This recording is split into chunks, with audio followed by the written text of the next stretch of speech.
بسم الله الرحمن الرحيم حميم عين سين قاف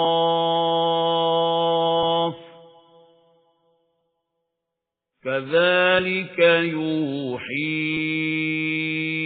إليك وإلى الذين من قبلك الله العزيز الحكيم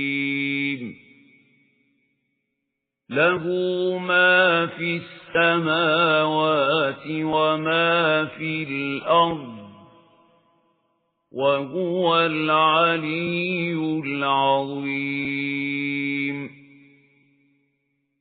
تكاد السماوات يتفطرن من فوقهن والملائكة يسبحون بحمد ربهم ويستغفرون لمن في الأرض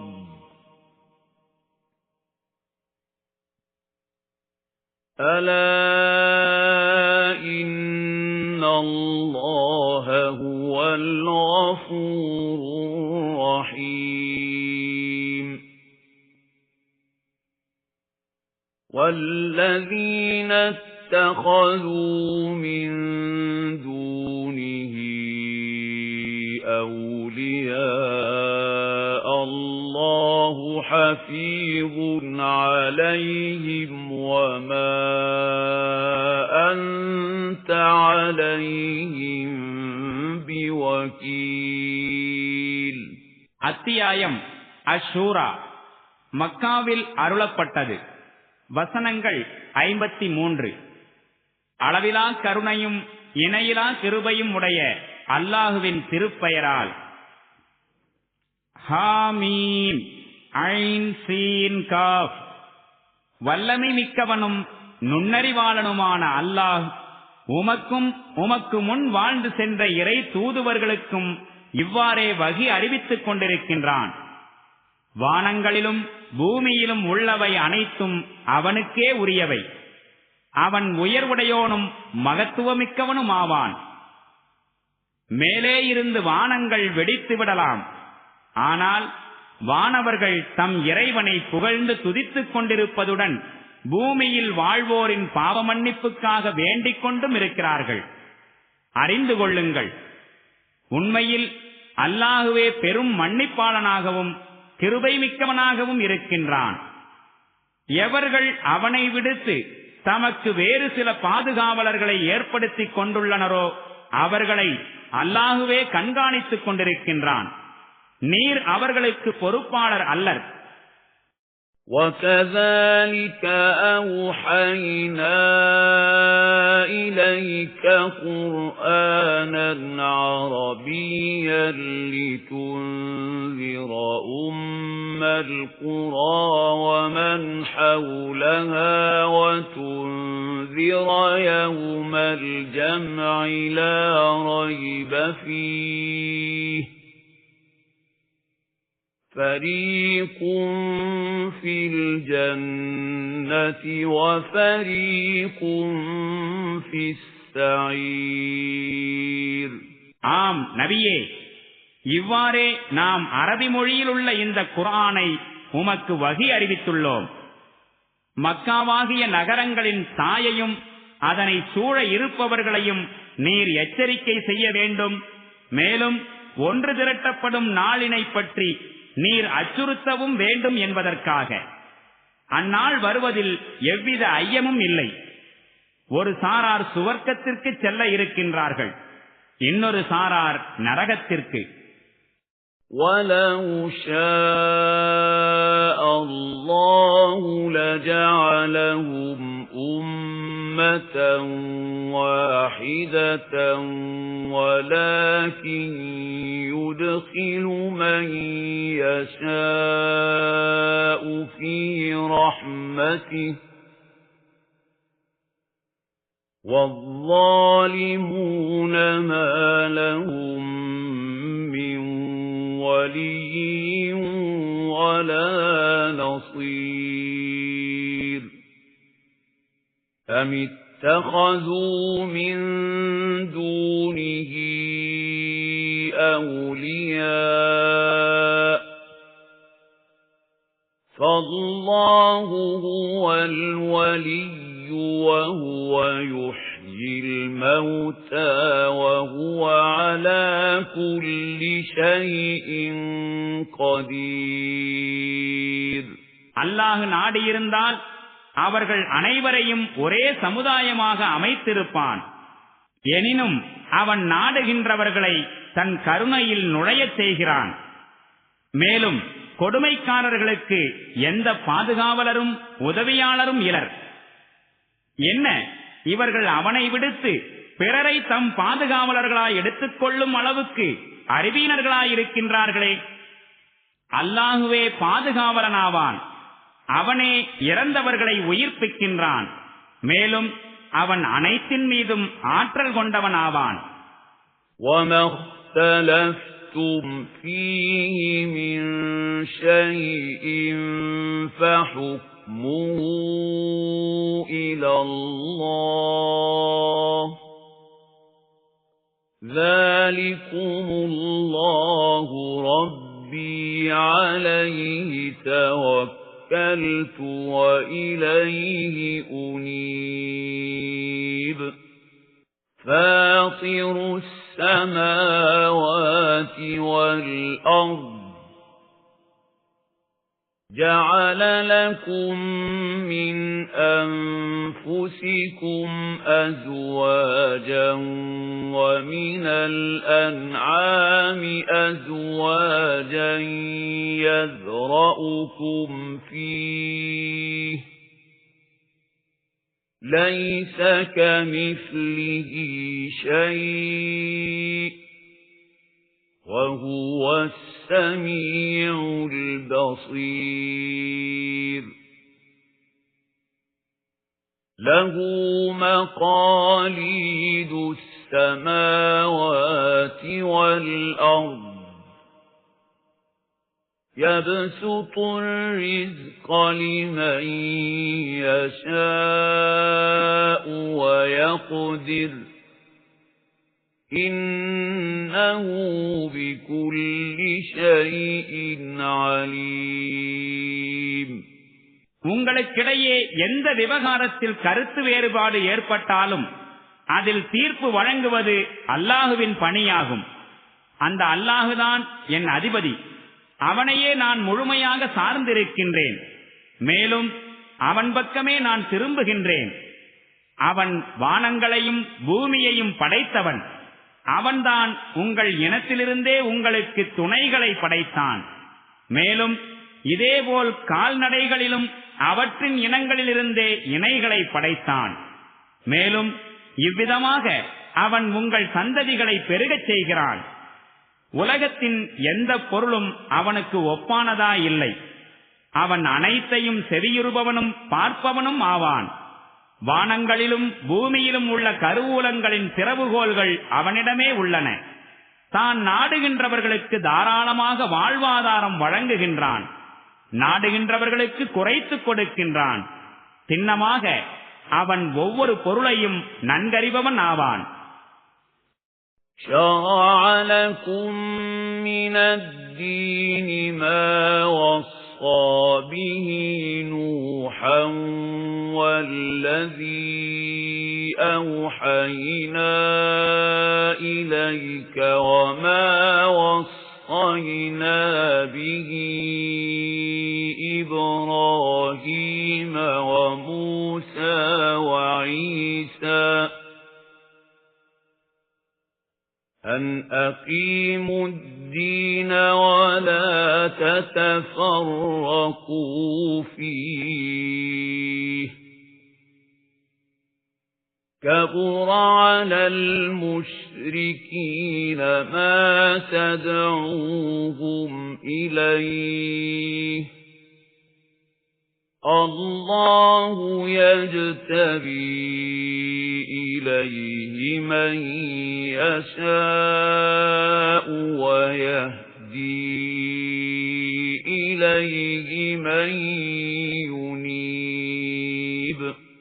எந்த தீனை வாழ்க்கை நெறியை நூஹுக்கு அவன் வகுத்தளித்திருந்தானோ, மேலும் முஹம்மதே எந்த வாழ்க்கை முறையை உமக்கு நாம் வஹியின் மூலம் அறிவித்திருக்கின்றோமோ, மேலும் எந்த வழிகாட்டலை இப்ராஹிம், மூசா, ஈசா ஆகியோருக்கு நாம் வழங்கியிருக்கின்றோமோ அதே தீனை வாழ்க்கை முறையைத்தான் உங்களுக்காக அவன் நிர்ணயித்துள்ளான். இந்த தீனை நிலைநாட்டுங்கள், இதில் பிரிந்து போய்விடாதீர்கள் எனும் அறிவுறுத்தலுடன் இந்த இணை வைப்பாளர்களை நீர் எந்த விஷயத்தின் பக்கம் அழைக்கின்றீரோ அது அவர்களுக்கு மிகவும் வெறுப்புக்குரியதாயிருக்கின்றது. தான் நாடுகின்றவர்களை அல்லாஹ் தனக்குரியவர்களாய் தேர்ந்தெடுத்துக் கொள்கின்றான். மேலும் எவர்கள் அவன் பக்கம் திரும்புகின்றார்களோ அவர்களுக்கு தன்னிடம் வருவதற்கான வழியை அவன் காண்பிக்கின்றான். وَمَا تَفَرَّقُوا إِلَّا مِن بَعْدِ مَا جَاءَهُمُ الْعِلْمُ بَغْيًا بَيْنَهُمْ وَلَوْلَا كَلِمَةٌ سَبَقَتْ مِن رَّبِّكَ إِلَى أَجَلٍ مُّسَمًّى لَّقُضِيَ بَيْنَهُمْ وَإِنَّ الَّذِينَ أُورِثُوا الْكِتَابَ مِن بَعْدِهِمْ لَفِي شَكٍّ مِّنْهُ مُرِيبٍ. மக்கள் தங்களுக்கு ஞானம் வந்த பின்னர்தான் பிளவுபட்டு போனார்கள். அதுவும் ஒருவருக்கொருவர் அநீதி இழைக்க நாடிய காரணத்தால் தான். ஒரு குறிப்பிட்ட காலம் வரை தீர்ப்பு தள்ளி போடப்படும் என்று இறைவன் முன்னரே கூறியிருக்காவிட்டால் அவர்களுடைய விவகாரம் தீர்க்கப்பட்டிருக்கும். மேலும் உண்மை என்னவெனில், அந்த முன்னோர்களுக்கு பிறகு யார் வேதத்துக்கு வாரிசாக்கப்பட்டார்களோ அவர்களும் அதனை குறித்து கடும் மனக்குழப்பத்தை ஏற்படுத்தக்கூடிய சந்தேகத்தில் உழன்று கொண்டிருக்கின்றார்கள். فَلِذَلِكَ فَادْعُ وَاسْتَقِمْ كَمَا أُمِرْتَ وَلَا تَتَّبِعْ أَهْوَاءَهُمْ وَقُلْ آمَنْتُ بِمَا أَنزَلَ اللَّهُ مِنْ كِتَابٍ وَأُمِرْتُ لِأَعْدِلَ بَيْنَكُمْ اللَّهُ رَبُّنَا وَرَبُّكُمْ لَنَا أَعْمَالُنَا وَلَكُمْ أَعْمَالُكُمْ لَا حُجَّةَ بَيْنَنَا وَبَيْنَكُمْ اللَّهُ يَجْمَعُ بَيْنَنَا وَإِلَيْهِ الْمَصِيرُ. இத்தகைய நிலை உருவாகிவிட்டிருக்கிறது. எனவே முஹம்மதே, இப்போது நீர் அதே தீனின் பக்கம் அழையும். உமக்கு ஏவப்பட்டபடி அதில் உறுதியுடன் இரும். மேலும் இம்மக்களின் ஆசாபாசங்களுக்கு இணங்கி விடாதீர். மேலும் இவர்களிடம் கூறிவிடும், அல்லாஹ் எந்த வேதத்தை இறக்கியிருக்கின்றானோ அதன் மீது நான் நம்பிக்கை கொண்டேன். நான் உங்களிடையே நீதி செலுத்த வேண்டும் என கட்டளையிடப்பட்டிருக்கின்றேன். அல்லாஹுதான் எங்களுக்கும் அதிபதி, உங்களுக்கும் அதிபதி. எங்கள் செயல்கள் எங்களுக்கு, உங்கள் செயல்கள் உங்களுக்கு. எங்களுக்கும் உங்களுக்கும் இடையே எந்த தர்க்கமும் இல்லை. அல்லாஹு ஒரு நாள் நம் அனைவரையும் ஒன்று திரட்டுவான். மேலும் அவனிடமே நாம் அனைவரும் செல்ல வேண்டியுள்ளது. والذين يحاجون في الله من بعد ما استجيب له حجتهم داحضة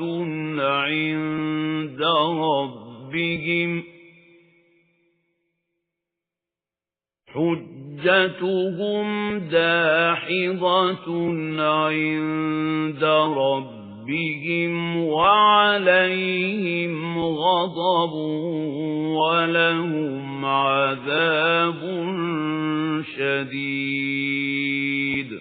அல்லாஹ்வின் அழைப்பு ஏற்றுக்கொள்ளப்பட்ட பிறகு அப்படி ஏற்றுக்கொண்ட மக்களிடம் எவர்கள் அல்லாஹ்வை பற்றி தர்க்கம் செய்கின்றார்களோ அவர்களின் தர்க்கம் அவர்களின் இறைவனிடத்தில் முற்றிலும் ஆதாரமற்றதாகும். மேலும் அவர்களின் மீது அவனுடைய கோபம் உண்டாகிறது. அவர்களுக்கு கடும் வேதனையும் இருக்கிறது. அல்லாஹுல்லதீ அன்ஸலல் கிதாப பில் ஹக்கி வல் மீஸான் وما يدريك لعل الساعة قريب يستعجل بها الذين لا يؤمنون بها والذين آمنوا مشفقون منها ويعلمون أنها الحق ألا إن الذين يمارون في الساعة لفي ضلال بعيد. அல்லாஹுதான் இந்த வேதத்தையும் மீசானையும் தராசையும் சத்தியத்துடன் இறக்கி அருளினான். உமக்கு தெரியுமா என்ன? ஒரு கால் தீர்ப்புக்குரிய நேரம் அருகிலேயே வந்துவிட்டிருக்கலாம். எவர்கள் அது வருவதை நம்பவில்லையோ அவர்கள் அதற்காக அவசரப்படுகின்றார்கள். ஆனால் அதன் மீது நம்பிக்கை கொண்டவர்கள் அதனை குறித்து அஞ்சுகின்றார்கள். மேலும் சின்னமாக அது வரக்கூடியதே என்று அறிகின்றார்கள். நன்றாக செவிதாழ்த்தி கேளுங்கள். எவர்கள் அந்த நேரத்தின் வருகை குறித்து ஐயத்தை ஏற்படுத்தக்கூடிய விவாதங்கள் புரிகின்றார்களோ அவர்கள் வழிகேட்டில் வெகு தூரம் சென்று விட்டிருக்கின்றார்கள். அல்லாஹு லத்தீஃபும் பிஇபாதிஹி யர்ஸுகு மன் யஷா وهو القوي العزيز. من كان يريد حرث الآخرة نزد له في حرثه ومن كان يريد حرث الدنيا نؤته منها وما له في الآخرة من نصيب. அல்லாஹ் தன் அடிமைகள் மீது மிகவும் கிருபையுள்ளவன் ஆவான். யாருக்கு எதை கொடுக்க வேண்டுமென்று நாடுகின்றானோ அதை கொடுக்கின்றான். அவன் பெரும் வல்லமை மிக்கவனும் யாவற்றையும் மிகைத்தவனும் ஆவான். எவன் மறுமையின் விளைச்சலை விரும்புகின்றானோ அவனுக்கு அந்த விளைச்சலை நாம் அதிகரிக்க செய்கின்றோம். எவன் இம்மையின் விளைச்சலை விரும்புகின்றானோ அவனுக்கு அதனை இம்மையிலேயே அளிக்கின்றோம். ஆனால் மறுமையில் அவனுக்கு எந்த பங்கும் இல்லை. أَمْ لَهُمْ شُرَكَاءُ شَرَعُوا لَهُم مِّنَ الدِّينِ مَا لَمْ يَأْذَن بِهِ اللَّهُ وَلَوْلَا كَلِمَةُ الْفَصْلِ لَقُضِيَ بَيْنَهُمْ وَإِنَّ الظَّالِمِينَ لَهُمْ عَذَابٌ أَلِيمٌ. ترى الظالمين مشفقين مما كسبوا وهو واقع بهم والذين آمنوا وعملوا الصالحات في روضات الجنات لهم ما يشاءون عند ربهم ذلك هو الفضل الكبير ذلك الذي يبشر الله عباده الذين آمنوا وعملوا الصالحات قل لا أسألكم عليه أجرا إلا المودة في القربى ومن يقترف حسنة نزد له فيها حسنا إن الله غفور شكور அல்லாஹ் அனுமதி அளிக்காத தீனின் தன்மை கொண்ட ஒரு வழிமுறையை வகுத்துக் கொடுக்கின்ற இணை கடவுள்கள் இவர்களுக்கு இருக்கின்றனவா? தீர்ப்பு பற்றிய வாக்கு முடிவு செய்யப்படாமல் இருந்திருந்தால் இவர்களின் விவகாரம் எப்போதோ தீர்க்கப்பட்டிருக்கும். சின்னமாக இந்த கொடுமைக்காரர்களுக்கு துன்புறுத்தும் வேதனை இருக்கின்றது. அந்நேரத்தில் கொடுமைக்காரர்கள் தாங்கள் சம்பாதித்தவற்றின் தீய விளைவு குறித்து அஞ்சிக் கொண்டிருப்பதை நீர் காண்பீர். ஆயினும் அது அவர்கள் மீது வந்தே தீரும். ஆனால் எவர்கள் நம்பிக்கை கொண்டு நற்செயல்கள் புரிந்தார்களோ அவர்கள் சுவனத் தோட்டங்களில் இருப்பார்கள். அவர்கள் விரும்புகின்றவை அனைத்தையும் தம் இறைவனிடம் பெற்றுக் கொள்வார்கள். இதுவே மிக பெரும் அருளாகும். இறை நம்பிக்கை கொண்டு நற்செயல்கள் புரிந்த தன் அடியார்களுக்கு இதை பற்றித்தான் அல்லாஹ் நற்செய்தி சொல்கிறான். நபியே, இவர்களிடம் கூறிவிடும், நான் இந்த பணிக்காக உங்களிடமிருந்து எந்த கூலியையும் கேட்கவில்லை. ஆயினும் உறவினர்கள் மீது அன்பு காட்டுவதை கண்டிப்பாக நான் விரும்புகின்றேன்.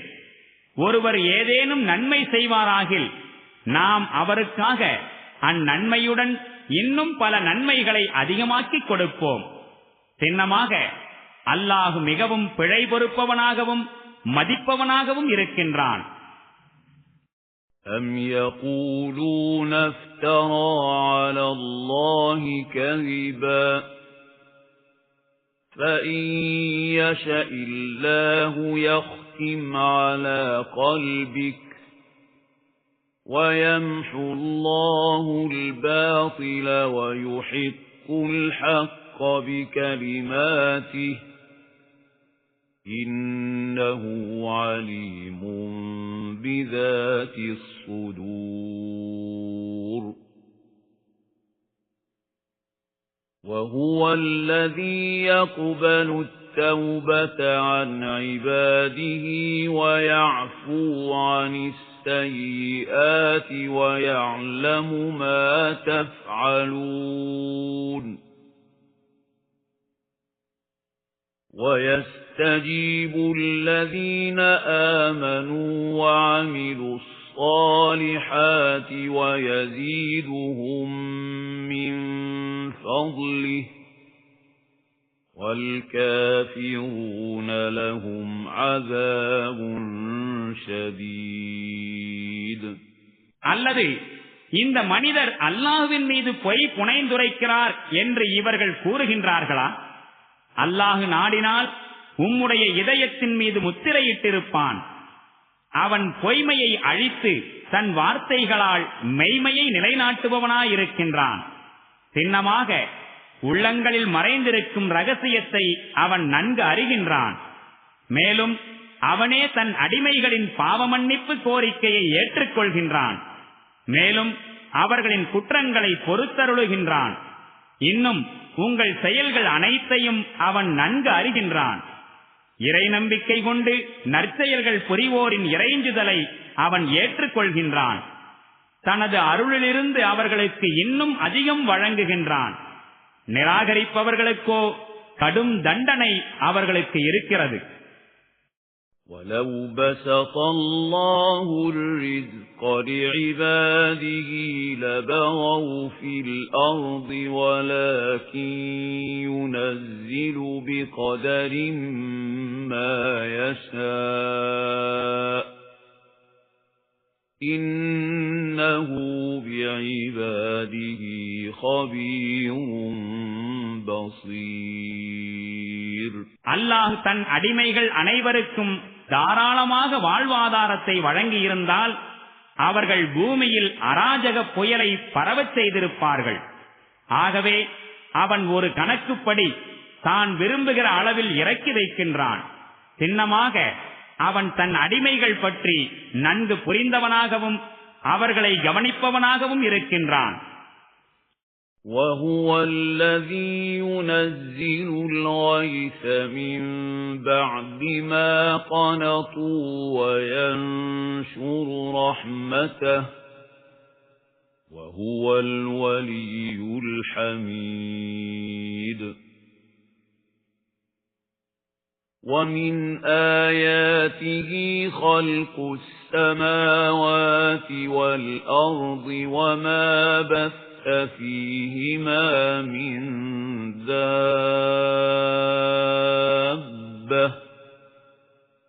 وَهُوَ عَلَى جَمْعِهِمْ إِذَا يَشَاءُ قَدِيرٌ. وَمَا أَصَابَكُم مِّن مُّصِيبَةٍ فَبِمَا كَسَبَتْ أَيْدِيكُمْ وَيَعْفُو عَن كَثِيرٍ. وَمَا أَنتُم بِمُعْجِزِينَ فِي الْأَرْضِ وَمَا لَكُم مِّن دُونِ اللَّهِ مِن وَلِيٍّ وَلَا نَصِيرٍ. மக்கள் நிராசை அடைந்த பின்னர் மழையை பொழிவிப்பவனும் அவனே, மேலும் தன் கருணையை பரப்புகின்றான். அவனே மிக பெரும் புகழுக்குரிய பாதுகாவலன் ஆவான். இந்த வானங்கள் மற்றும் பூமியை படைத்திருப்பதும் இவற்றில் பறந்து காணப்படுகின்ற உயிரினங்களும் அவனுடைய அத்தாட்சிகளுள் உள்ளவையாகும். அவன் விரும்பும் போது அவற்றை ஒன்று திரட்டும் பேராற்றல் கொண்டவனாக இருக்கின்றான். உங்களுக்கு ஏற்பட்டிருக்கும் எந்த ஒரு துன்பமானாலும் அது உங்கள் கைகள் சம்பாதித்தவைதான். மேலும் அவன் பெரும்பாலான பிழைகளை பொருட்படுத்தாமல் விட்டுவிடுகின்றான். நீங்கள் பூமியில் உங்கள் இறைவனை தோல்வியுறச் செய்யக்கூடியவர்கள் அல்லர். மேலும் அல்லாஹுவிற்கு எதிரில் எந்த ஆதரவாளனும் உதவியாளனும் உங்களுக்கு இல்லை. وَمِنْ آيَاتِهِ الْجَوَارِ فِي الْبَحْرِ كَالْأَعْلَامِ إِنْ يَشَأْ يُسْكِنِ الرِّيحَ فَيَظْلَلْنَ رَوَاكِدَ عَلَى ظَهْرِهِ إِنَّ فِي ذَلِكَ لَآيَاتٍ لِكُلِّ صَبَّارٍ شَكُورٍ. أَوْ يُوبِقْهُنَّ بِمَا كَسَبُوا وَيَعْفُو عَن كَثِيرٍ. وَيَعْلَمَ الَّذِينَ يُجَادِلُونَ فِي آيَاتِنَا مَا لَهُم مِّن مَّحِيصٍ. கடலில் மலைகளைப் போல் காட்சி தரும் இந்த கப்பல்களும் அவனுடைய சான்றுகளில் உள்ளவையே. அல்லாஹ் நாடினால் காற்றை அசைவற்றதாக்கி விடுவான். பிறகு அவை கடலின் மேற்பரப்பில் அப்படியே நின்று போய்விடும். அதிக அளவு பொறுமையை கடைபிடிக்கக்கூடிய மேலும் நன்றி செலுத்தக்கூடிய ஒவ்வொருவருக்கும் இதில் நிறைய சான்றுகள் இருக்கின்றன. அல்லது அதில் பயணம் செய்வோரின் எண்ணற்ற பாவங்களை மன்னித்துவிடும் நிலையிலேயே அவர்களின் ஒரு சில தீவினைகள் காரணமாக அவர்களை மூழ்கச் செய்தும் விடுகின்றான். அந்நேரத்தில் நம்முடைய அத்தாட்சிகள் குறித்து தர்க்கம் புரிவோருக்கு தெரிந்துவிடும் தங்களுக்கு எந்த புகலிடமும் இல்லை என்று. فَمَا أُوتِيتُم مِّن شَيْءٍ فَمَتَاعُ الْحَيَاةِ الدُّنْيَا وَمَا عِندَ اللَّهِ خَيْرٌ وَأَبْقَى لِلَّذِينَ آمَنُوا وَعَلَى رَبِّهِمْ يَتَوَكَّلُونَ.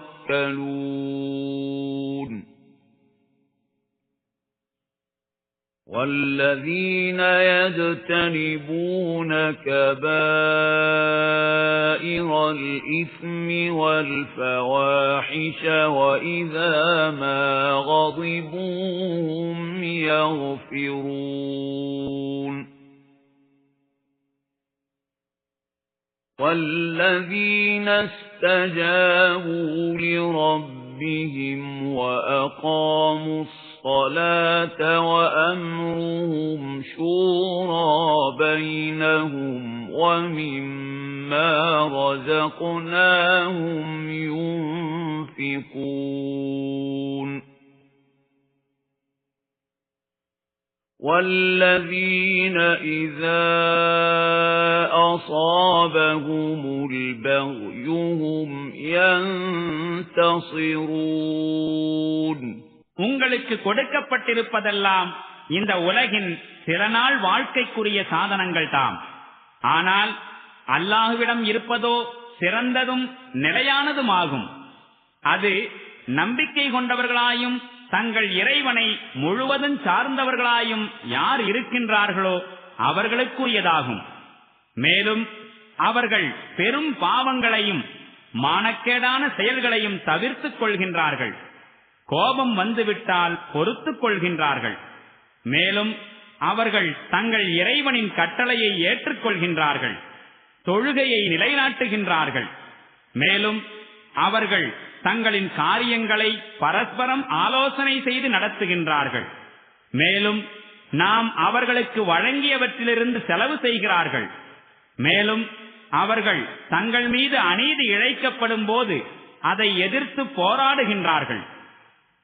وَجَزَاءُ سَيِّئَةٍ سَيِّئَةٌ مِثْلُهَا فَمَنْ عَفَا وَأَصْلَحَ فَأَجْرُهُ عَلَى اللَّهِ إِنَّهُ لَا يُحِبُّ الظَّالِمِينَ. وَلَمَنِ انْتَصَرَ بَعْدَ ظُلْمِهِ فَأُولَئِكَ مَا عَلَيْهِمْ مِنْ سَبِيلٍ إِنَّمَا السَّبِيلُ عَلَى الَّذِينَ يَظْلِمُونَ النَّاسَ وَيَبْغُونَ فِي الْأَرْضِ بِغَيْرِ الْحَقِّ أُولَئِكَ لَهُمْ عَذَابٌ أَلِيمٌ. وَلَمَنْ صَبَرَ وَغَفَرَ إِنَّ ذَلِكَ لَمِنْ عَزْمِ الْأُمُورِ. தீமையின் கூலி அதே போன்ற ஒரு தீமையே ஆகும். இனி எவர் மன்னித்து விடுகின்றாரோ மேலும் சீர்திருத்தம் செய்கின்றாரோ அவருடைய கூலி அல்லாஹுவின் பொறுப்பில் உள்ளது. சின்னமாக அல்லாஹ் கொடுமைக்காரர்களை நேசிப்பதில்லை. எவர்கள் தம்மீது கொடுமை இழைக்கப்பட்ட பின் பழி வாங்குகின்றார்களோ அவர்கள் மீது ஆட்சேபனை கூற முடியாது. ஆட்சேபனைக்குரியவர்கள் யாரெனில் இதர மக்கள் மீது கொடுமை இழைப்பவர்களும் இன்னும் நியாயமின்றி பூமியில் அதீத செயல்கள் புரிபவர்களும் தான். அவர்களுக்கு துன்புறுத்தும் வேதனை இருக்கிறது. ஆயினும் யார் பொறுமையை மேற்கொள்ளவும் மன்னித்து விடவும் செய்கின்றார்களோ அவர்களின் இந்த செயல் சின்னமாக உறுதிமிக்க வீரச் செயலை சேர்ந்ததாகும். وَمَن يُضْلِلِ اللَّهُ فَمَا لَهُ مِن وَلِيٍّ مِّن بَعْدِهِ وَتَرَى الظَّالِمِينَ لَمَّا رَأَوُا الْعَذَابَ يَقُولُونَ هَلْ إِلَى مَرَدٍّ مِّن سَبِيلٍ وَتَرَاهُمْ يُعْرَضُونَ عَلَيْهَا خَاشِعِينَ مِنَ الذُّلِّ يَنظُرُونَ مِن طَرْفٍ خَفِيٍّ وَقَالَ الَّذِينَ آمَنُوا إِنَّ الْخَاسِرِينَ الَّذِينَ خَسِرُوا أَنفُسَهُمْ وَأَهْلِيهِمْ يَوْمَ الْقِيَامَةِ أَلَا إِنَّ الظَّالِمِينَ فِي عَذَابٍ مُقِيمٍ وَمَا كَانَ لَهُم مِّنْ أَوْلِيَاءَ يَنصُرُونَهُم مِّن دُونِ اللَّهِ وَمَن يُضْلِلِ اللَّهُ فَمَا لَهُ مِن سَبِيلٍ எவரையாவது அல்லாஹுவே வழிகேட்டில் ஆழ்த்திவிட்டால் அவரை பாதுகாப்பவன் அல்லாஹுக்கு பிறகு வேறு யாரும் இல்லை. நீர் காண்பீர், இந்த கொடுமைக்காரர்கள் வேதனையை பார்க்கும்போது இனி திரும்பிச் செல்வதற்கு ஏதேனும் வழி இருக்கிறதா என்று கேட்பார்கள். மேலும் நீர் காண்பீர், நரகத்தின் முன் இவர்கள் கொண்டு வரப்படும் போது அவமானத்தால் தலைகுனிந்து விடுவார்கள். மேலும் அந்நரகத்தை கடைக்கண்ணால் பார்ப்பார்கள்.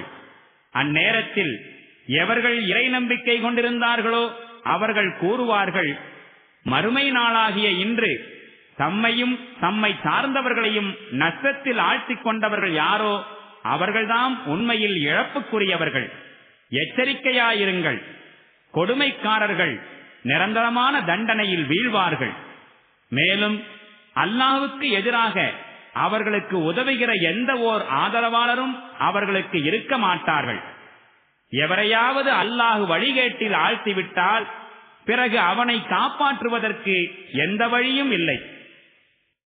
استجيبوا لربكم من قبل أن يأتي يوم لا مرد له من الله ما لكم من ملجأ يومئذ وما لكم من نكير فإن أعرضوا فما أرسلناك عليهم حفيظا إن عليك إلا البلاغ